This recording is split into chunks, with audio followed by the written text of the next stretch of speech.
yang sudah dipetakan masing-masing tim kampanye Capres-Cawapres soal kebutuhan perempuan sehingga bisa menarik suara mereka di Pilpres 2024. Kita ulas bersama 3 narasumber yang sudah hadir pagi hari ini. Ada juru bicara Tim Nasional Anies Mohaimin, Tata Ujiati, lalu juru bicara Tim Kampanye Nasional Prabowo Gibran Putri Komarudin melalui sambungan Zoom, dan juga juru bicara Tim Pemenangan Nasional Ganjar Mahfud, Ike Suharjo. Selamat pagi ibu-ibu. Pagi. Waduh, saya terhormat sekali nih ada ibu-ibu di studio. Saya paling ganteng sendiri nih kayaknya. Karena ibu-ibu ya. Ya, kita langsung saja ya bahas yang paling diminati dibahas di tataran ide dan gagasan oleh Capres dan Cawapres, oleh kaum ibu terutama juga kaum perempuan. Ini kita tidak bisa tampik ya Bu ya, masalah kebutuhan pokok.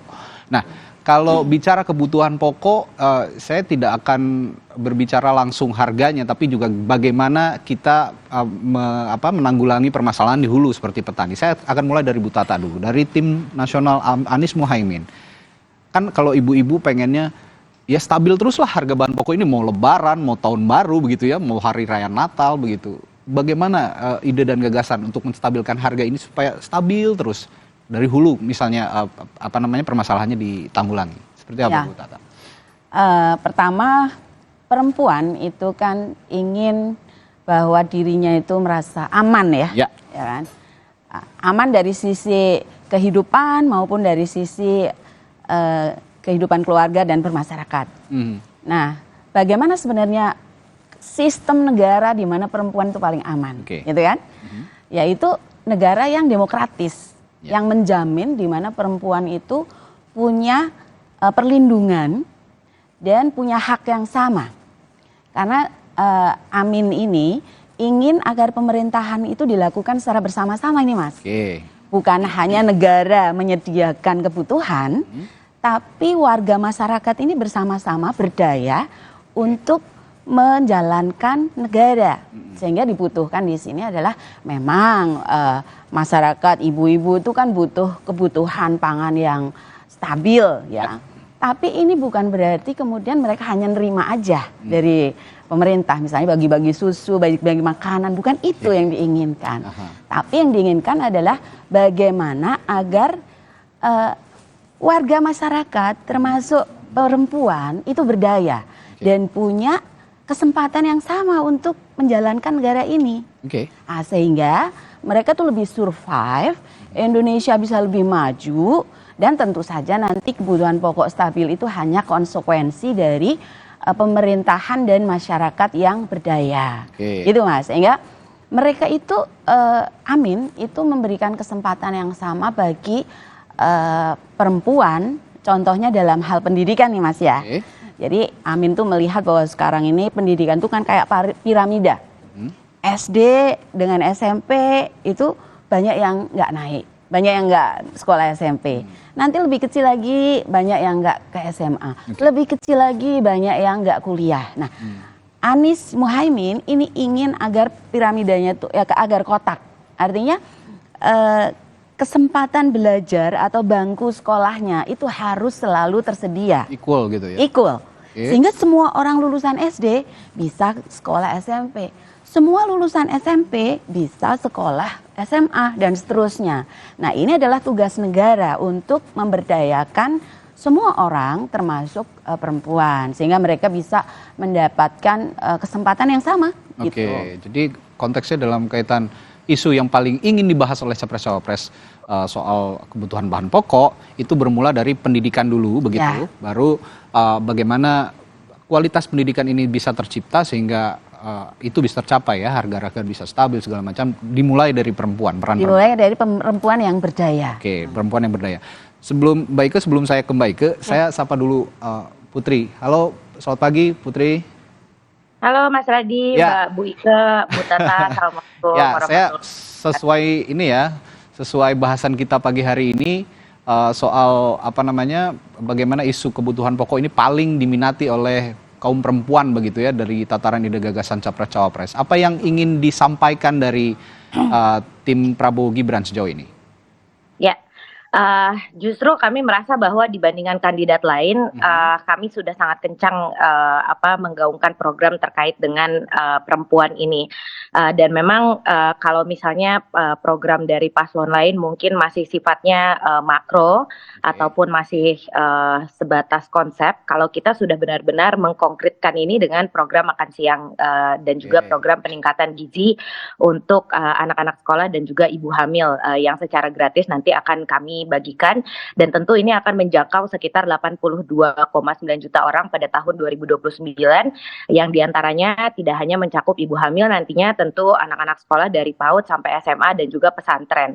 Dan justru perbaikan gizi dan peningkatan gizi untuk ibu hamil ini memang sangatlah penting untuk kita bisa mencegah lahirnya anak-anak yang rentan mengalami stunting, di mana prevalensi stunting di Indonesia ini sekarang masih menjadi sangat tinggi. Dan memang pencegahan stunting ini kan justru dimulai dari kondisi ibu masih sedang mengandung, masih sedang hamil, dan makanya kami fokus memberikan bantuan gizi untuk ibu hamil ini untuk juga menekan angka kematian ibu yang sampai sekarang masih cukup tinggi, di angka 189 per 100.000 angka kelahiran. Dan juga angka kematian bayi yang masih ada di 16,85 per 100.000 kelahiran.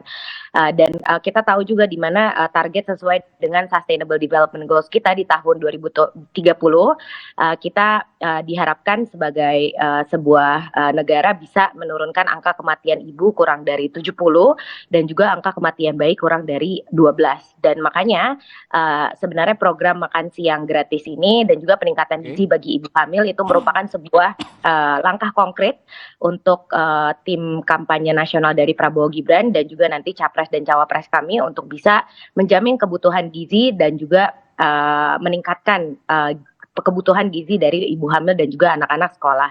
Dan tentunya kalau ditanya nanti bagaimana secara realnya kita bisa menjalankan program ini, kami akan menyasar kepada daerah-daerah yang masih dalam kelompok kantong kemiskinan.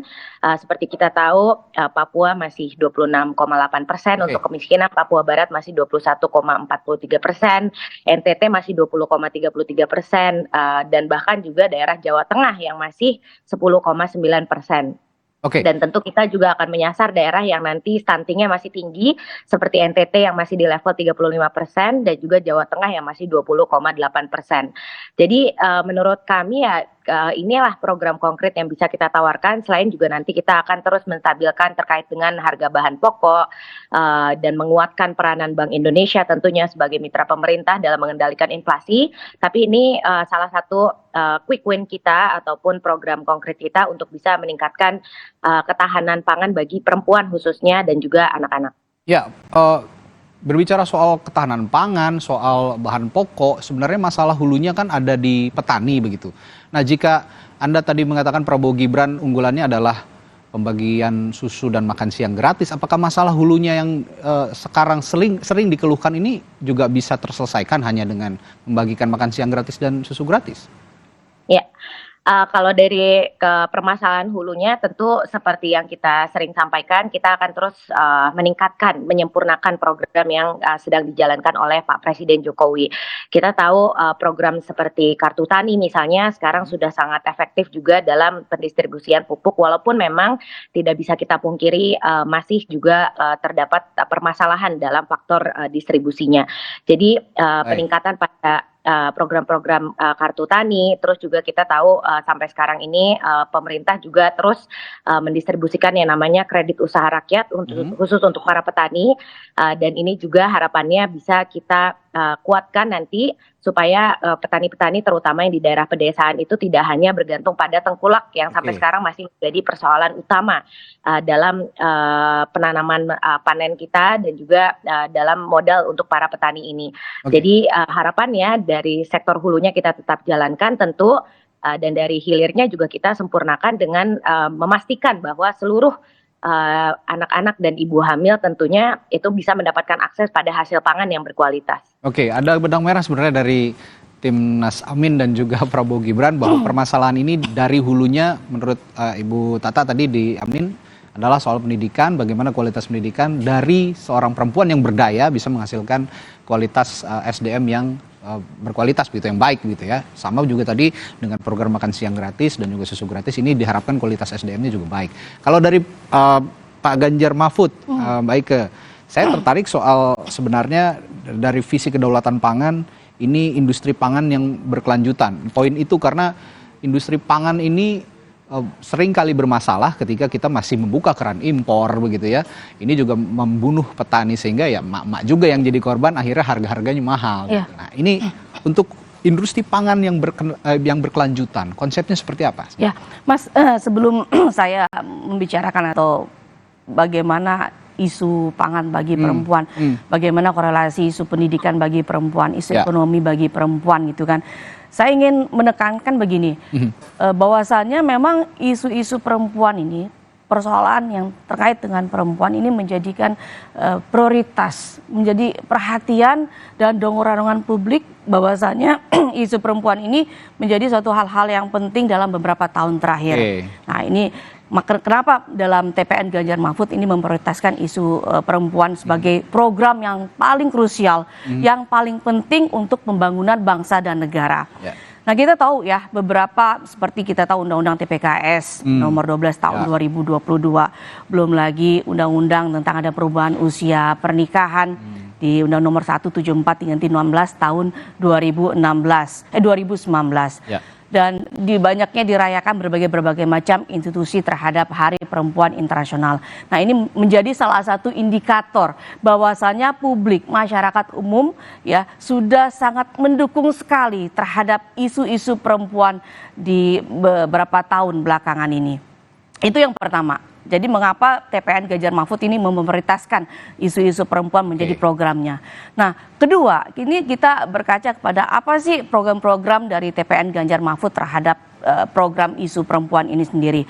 Nah kita juga melihat latar belakang dari Mas Ganjar yang pernah menjadi anggota Dewan 2 periode, di mana di situ beliau sangat vokal sekali ya pada waktu itu dan sangat memperjuangkan aspirasi perempuan sehingga minimal kenapa adanya kuota minimal 30% perempuan yang ada di parlemen itu karena salah satu aspirasi dari Mas Ganjar. Di Komisi 2 ya? Betul. Nah sekarang perempuan akhirnya sudah menjalankan gitu kan tugasnya di parlemen gitu dan menjadi salah satu bagian untuk membangun pembangunan bangsa dan negara ini.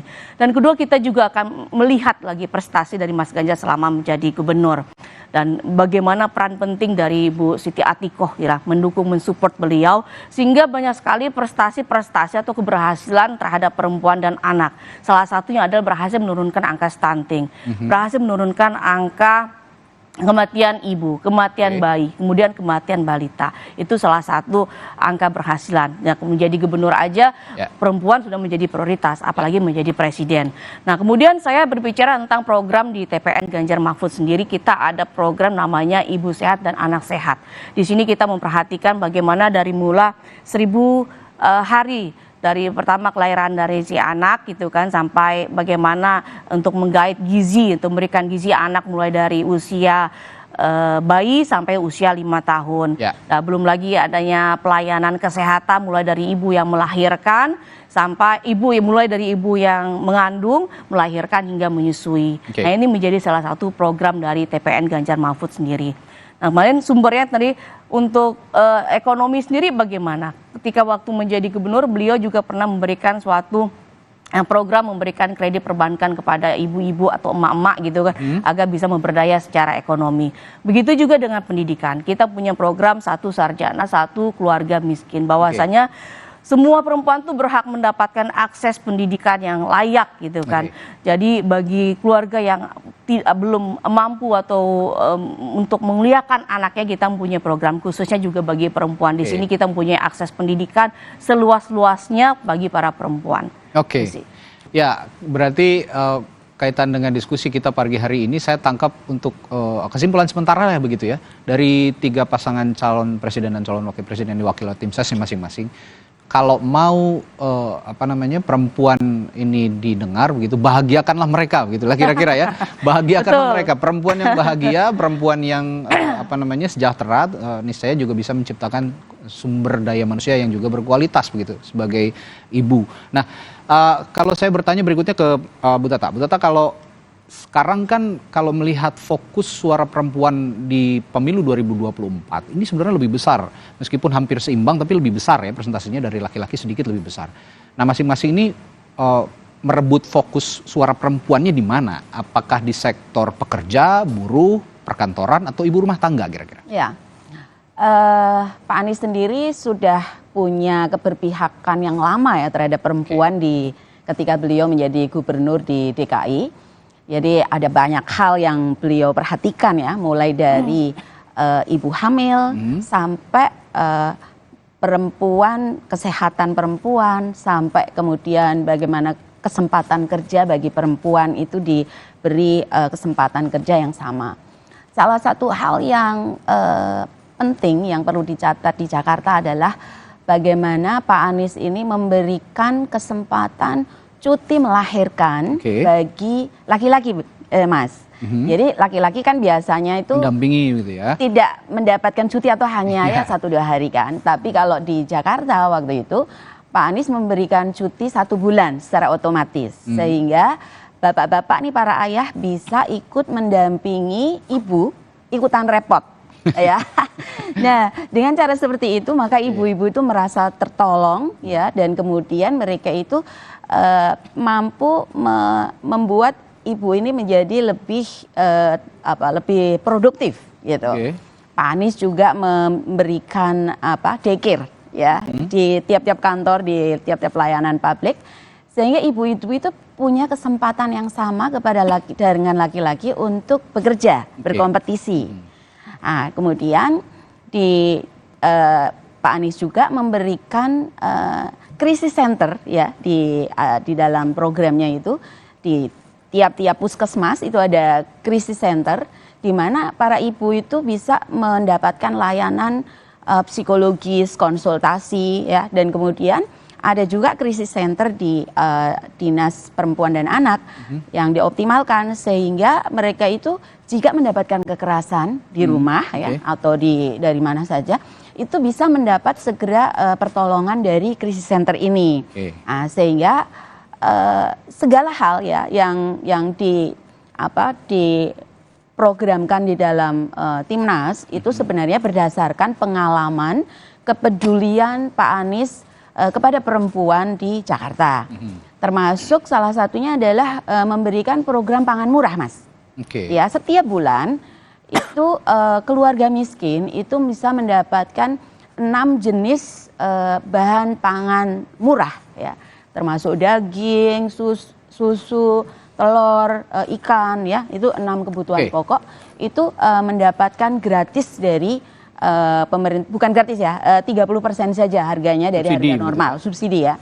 Itu setiap bulan di Jakarta, dan ini akan diteruskan untuk seluruh Indonesia ketika menjadi presiden. Dan tidak hanya itu, yaitu perempuan-perempuan yang manula ya juga akan mendapatkan semacam pensiun. Ini juga sudah dilakukan di Jakarta dengan mendapatkan 600.000 per bulan. Dan ini nanti akan disesuaikan dengan kemampuan APBN. Tapi manula yang dia itu miskin, tidak punya keluarga, sakit, ya termasuk para perempuan tentunya, ini juga akan mendapatkan bantuan itu dan sudah ada di dalam visi misi Amin. Ya, jadi memang kepedulian Pak Anies terhadap perempuan itu sudah lama dan sudah diaplikasikan. Artinya, di Jakarta. Kalau saya tangkap berarti semua kalangan yang disasar ya, tidak hanya di perkantoran tapi berumah tangga dan juga di mungkin juga ada di lembaga pendidikan begitu ya. Termasuk milenial juga ya. Ya, saya ke Putri. Putri, kalau tadi dari Timnas Amin ini kayaknya semua kalangan begitu akan disasar. Tapi ada yang spesifik dari Prabowo Gibran untuk khusus isu perempuan, suara mana yang akan direbut? Kalangan mana? Ibu rumah tangga, perkantoran, atau yang mana? Ya, kalau tadi yang seperti saya sampaikan di awal kan program peningkatan gizi itu kan sebenarnya untuk semua kalangan ya, dari mulai ibu-ibu muda nih seperti saya yang baru saja punya anak 1, atau bahkan misalnya kelompok nenek yang sekarang bertanggung jawab untuk mengurus cucunya. Itu kan juga akan sangat bermanfaat ya programnya untuk mereka. Jadi mungkin melanjutkan sedikit dari tadi, sebenarnya kita mau juga nanti bikin yang namanya Badan Peningkatan Gizi Ibu dan Anak Nasional dan Daerah, di mana badan ini nantinya akan bersinergi dengan Kementerian Pendidikan dan Kebudayaan, Kemendes, BKKBN, BUMDes, supaya kita juga bisa memberdayakan badan usaha milik desa kita. Dan program ini sebenarnya sudah sukses dilangsungkan di 76 negara di berbagai belahan dunia. Dan tahun depan di presidensinya Brazil di G20 ini sebenarnya akan menjadi salah satu topik utama terkait dengan peningkatan gizi langsung ini. Jadi kami sangat berharap bahwa dari penguatan peranan perempuan dari mulai masih hamil sampai sudah punya anak-anak, nantinya ini kita bisa menciptakan generasi yang berdaya saing tinggi dan bisa menciptakan pekerjaan baru nantinya, tentu dengan pelibatan BUMDes dan tentunya melepaskan negara kita dari middle income trap yang nanti akan mencegah kita untuk menjadi negara maju di tahun 2045. Dan karena kita menyasar semua kalangan perempuan dari mulai ibu muda sampai dengan ibu yang sudah lebih senior, tentu kita juga mengetahui bahwa perempuan ini seringkali masih dijadikan sebagai objek. Jadi setiap pemilu kita selalu dengar bahwa the power of emak-emak itu harus bisa kita dorong karena perempuan itu adalah pemilih yang lebih loyal dan juga lebih militan. Nah, kita lihat sekarang bahwa di setiap tim kampanye kita melakukan acara, baik itu di level nasional ataupun daerah, kita juga memperlihatkan bagaimana perempuan-perempuan yang terlibat langsung di tim kampanye Prabowo Gibran ini bukan hanya menjadi objek, tapi juga menjadi subjek dari pencapresan dan juga pencawapresan Pak Prabowo dan juga Mas Gibran. Jadi sebenarnya menjadi salah satu contoh konkret kita supaya nanti ke depannya perempuan-perempuan muda, terutama dari generasi milenial dan Z, itu tahu kalau perempuan itu bukan hanya sebagai sekedar subjek saja gitu, objek saja, tapi juga bisa menjadi seseorang yang menjadi decision maker. Dan kalau kita lihat misalnya di berbagai daerah sudah banyak juga relawan-relawan perempuan yang mengkhususkan diri membentuk organisasi untuk mendukung Pak Prabowo dan juga Mas Gibran. Kalau kemarin kita lihat di Bandung ada namanya Emak-emak Majelis Taklim Bandung Cimahi yang mendorong Pak Prabowo. Ada juga Laskar Prabowo 08 di DKI dan juga masih ada banyak berbagai relawan perempuan lainnya. Jadi relawan perempuan ini tentu tidak hanya berasal dari satu kalangan saja, tapi ada yang ibu rumah tangga, ada yang profesional, ada yang akademisi, ada yang filantropis. Jadi seluruh kalangan insya Allah yang perempuan itu bisa terakomodir dalam organisasi relawan yang sudah dibentuk. Baik. Nah, kalau ngomong-ngomong soal militansi emak-emak, saya setuju memang militan sekali mereka ini untuk apa namanya memilih atau mendukung gitu ya dalam konteks pemilu presiden ataupun pemilu secara umum. Nah, kalau tadi saya lihat dari Prabowo Gibran ini memanfaatkan militansi emak-emak gitu ya, kaum ibu. Dari Ganjar Mahfud apakah juga punya konsep yang sama dengan memanfaatkan militansi mereka dan menyasar suara mereka, karena kaum ibu ini memang kuat sekali sepertinya. Sebenarnya kalau kita ngomong tentang masalah siapa yang harus kita sasar, gini Mas, kita tidak hanya emak-emak saja. Tapi kita tahu bahwasanya bonus demografi kita, apalagi udah Indonesia Emas 2045 dan target pemilu 2024 itu melibatkan generasi Z dan millennials, jadi semua kita merata. Ini mulai dari kelompok emak-emak, kelompok generasi milenial dan Gen Z itu sendiri. Kalau saya kayak milenial. Nah, kalau kita berbicara tentang apa saja program dari TPN Ganjar Mahfud, kalau kita ngomong tentang masalah perempuan ini banyak, Mas. Banyak sekali. Mulai dari persoalan isu gender dengan tata kelola pemerintah, bagaimana perempuan politik gitu kan, itu tata kelola pemerintah. Mulai dari bagaimana isu perempuan dengan lingkungan, itu banyak sekali permasalahannya. Mulai dari masalah perempuan dengan bagaimana akses perempuan mendapatkan keadilan, akses perempuan ini mendapatkan hak yang sama terhadap sosial dan ekonomi. Mulai bagaimana isu perempuan terhadap gender tentang perdamaian dan keamanan. Nah, di TPN Ganjar Mahfud sendiri ada beberapa program. Tadi seperti yang sudah saya sebutkan, bahwasannya ibu sehat, anak sehat. Kita juga punya program Kartini Maju. Kartini Maju ini di mana kita memberikan suatu ruang seluas-luasnya bagi perempuan untuk bekerja di berbagai macam bidang. Jadi memberikan kesempatan yang sama pada perempuan dalam hal pekerjaan. Kemudian juga ada cuti melahirkan selama 6 bulan. Ya ini juga ya Anies tadi ya. betul. Nah dengan adanya cuti melahirkan 6 bulan ini begini, ini juga mensupport bagaimana memberikan kesempatan kepada ibu yang melahirkan itu agar pulih secara fisik dan mental. Kalau ibu udah pulih secara fisik dan mental, ini mencegah yang namanya seperti kayak kita tahu adanya baby blues begitu kan. Terus juga atau mencegah adanya angka stunting yang lebih tinggi. Jadi dia bisa mendapatkan angka gizi yang bagus dan begitu juga ASINya kan lebih lancar. Jadi kesehatan buat anaknya juga bagus. Dan juga cuti melahirkan buat ayahnya sendiri itu untuk mendampingi. Karena pada bagaimanapun peran penting dari seorang ayah yang mendampingi istri dalam melahirkan sampai mereka menyusui selama 6 bulan itu sangat krusial dan sangat penting sekali. Ada yang dukungan secara psikis terhadap ayah ya Mas ya. Ini saya kan pernah menjadi ibu ya. Itu beda sekali kalau misalkan suami kita mendampingin kita gitu loh. Nah secara psikis itu kita merasa terpenuhi. Jadi seperti gejala-gejala baby blues itu akan terhindarkan gitu. Nah kita juga punya program adanya kesehatan mental. Nah kita punya 7 hari selama 24 jam itu ada call center, ada krisis. Nah isu mental ini penting sekali Mas. Karena isu mental ini sendiri ya banyak sekali dilakukan oleh generasi muda saat ini yang berakibat dampak yang fatal. Bahkan banyak kasus-kasus bunuh diri akibat masalah mental. Nah kemudian juga kita punya program di sini adalah tempat penitipan anak gitu. Nah ini khususnya bagi di kota-kota besar kan perempuan sekarang kan banyak sekali yang membantu suami dalam mencari nafkah gitu kan dalam pemberdayaan secara ekonomi. Nah ini kadang kita merasa kesulitan kalau misalkan untuk menitipkan anak di rumah gitu kan. Nah dengan ada yang program ini ya orang tua tidak perlu khawatir lagi itu. Ini berarti kalau saya lihat lebih terhadap bagaimana membuat nyaman kaum ibu dan perempuan begitu ya. Betul. Sehingga isu-isu ini juga akan menjadi perhatian dari publik. Tapi begini, setelah jeda saya akan bertanya kepada masing-masing tim ses juga. Kalau saya perhatikan tadi bicara soal program-program untuk perempuan termasuk juga menstabilkan kebutuhan pokok begitu ya. Ini membahagiakan perempuan kaum ibu itu nggak murah kayaknya. Butuh kebijakan anggaran yang juga besar begitu. Bagaimana juga nanti masing-masing capres-cawapres soal kebijakan anggaran terhadap perempuan ya, yang keberpihakannya terhadap perempuan dan isu-isu perempuan bisa dioptimalkan. Bagaimana juga cara mengelola anggaran ini supaya tidak juga timpang dengan anggaran-anggaran penting lainnya untuk negara.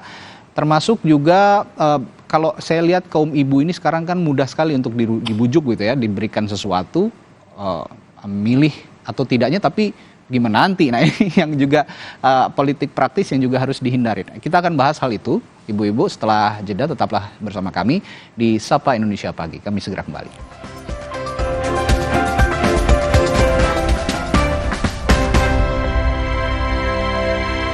Antangin JRG dengan jahe, royal jelly, ginseng, bantu meredakan gejala masuk angin dan